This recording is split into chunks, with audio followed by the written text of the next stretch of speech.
बात जयंत चौधरी की, जिन्होंने भाजपा पर बेहद चुभने वाला पलटवार किया है। पश्चिमी यूपी के अमित शाह के आज के दौरे पर भाजपा की तरफ से रालोद पर सीधा निशाना साधा गया। दिलचस्प बात यह है कि रालोद अध्यक्ष जयंत चौधरी पर भाजपा आक्रामक नहीं दिख रहे, लेकिन जयंत भाजपा के कल के ऑफर पर बेहद खफा दिखे। भाजपा ने उन्हें अपने पाले में आने का न्योता दिया था। इस पर जयंत ने कहा कि मैं चवन्नी नहीं जो पलट जाऊं।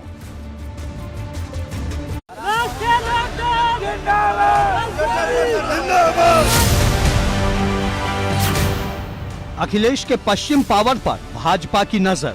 जयंत चौधरी जी ने एक गलत रास्ता चुना है। यहाँ के समाज के लोग उनसे बात करेंगे, उनको समझाएंगे। इलेक्शन के बाद में संभावनाएं खुली रहती हैं। हमारा दरवाजा आपके लिए खुला है और कोई भी संभावनाओं को मना नहीं किया जा सकता।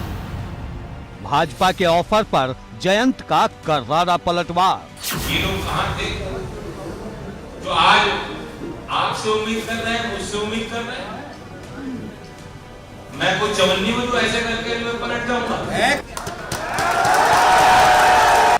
पहले चरण के चुनाव में अब ज्यादा दिन नहीं बचे। इस बीच भाजपा नेताओं ने जयंत चौधरी के लिए दरवाजे खोले तो लखनऊ तक खलबली मच गई।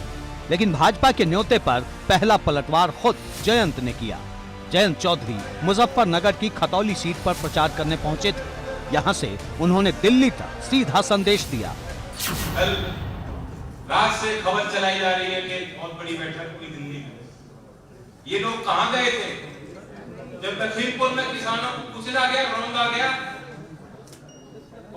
पशु भी होगा तो आप इस तरह से कहानी, कोई इंसानियत रखने वाला कोई भी इंसान इस तरह की वारदात नहीं होने देगा।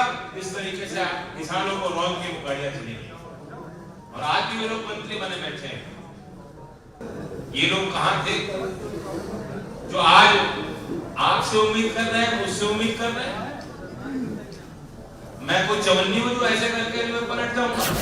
भाजपा के न्योते को जयंत चौधरी ने बुधवार शाम ही ठुकरा दिया था, और न सिर्फ ठुकराया था बल्कि साथ में करारा पलटवार भी किया।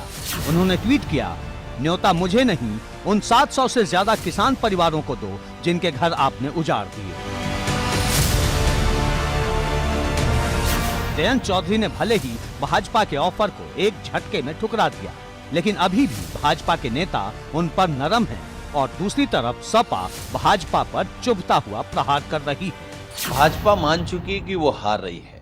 अब भाजपा के विधायक जिस तरीके का प्रस्ताव दे रहे हैं और जयंत चौधरी जी ने जो प्रस्ताव का जवाब दिया है, वो जवाब सिर्फ जयंत चौधरी का नहीं है, उन 700 शहीद किसान के परिजनों का है, करोड़ों किसानों का है, करोड़ों बेरोजगार नौजवानों का है।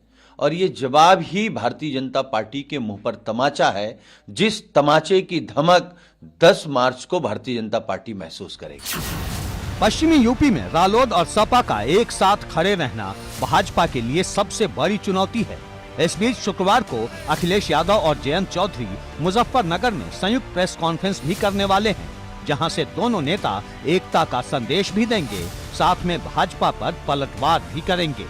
अब सवाल ये है कि क्या भाजपा ने जयंत को खुला ऑफर देकर कहीं खुद की कमजोरी तो सार्वजनिक नहीं कर दी, या फिर जयंत और अखिलेश के एक साथ रहने पर भी पश्चिमी यूपी में भाजपा पिछले नतीजे ही दोहराएगी। एबीपी गंगा के लिए मुजफ्फरनगर से सनुज शर्मा की रिपोर्ट।